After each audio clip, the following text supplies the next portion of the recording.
இப்போது புதிய அறிமுகம் ஆச்சி ஹோட்டல் சாம்பார் மற்றும் ஆச்சி இடிச்ச சாம்பார் 50 கிராம் ரூபாய் 20 மட்டுமே.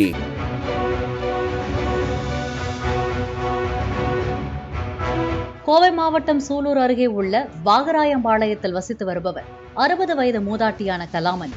இவர் தனது உறவினர் வீட்டிற்கு செல்வதற்காக சாலையில் நடந்து சென்று கொண்டிருந்துள்ளார். அப்போது இருசக்கர வாகனத்தில் அந்த வழியாக முகத்தை மூடியபடி வந்த 2 மர்ம நபர்கள் கலாமணியின் கழுத்தில் இருந்த செயினை பறித்து சென்றுள்ளனர். இதனை கண்டு அதிர்ச்சியடைந்த மூதாட்டி திருடர்களை பிடியுங்கள் பிடியுங்கள் என கூச்சலிட்டுள்ளார். இதனை கண்டு இளைஞர்கள் சிலர் திருடர்களை பிடிக்க முயன்றும் பிடிக்க முடியாமல் போனது.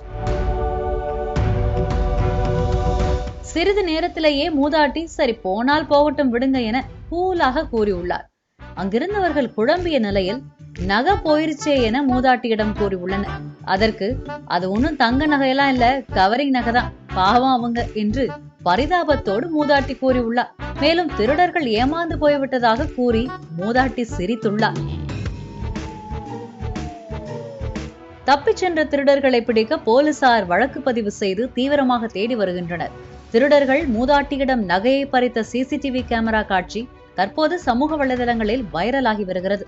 இப்போது புதிய அறிமுகம் ஆச்சி ஹோட்டல் சாம்பார் மற்றும் ஆச்சி இடிச்ச சாம்பார் 50 கிராம் ரூபாய் 20 மட்டுமே.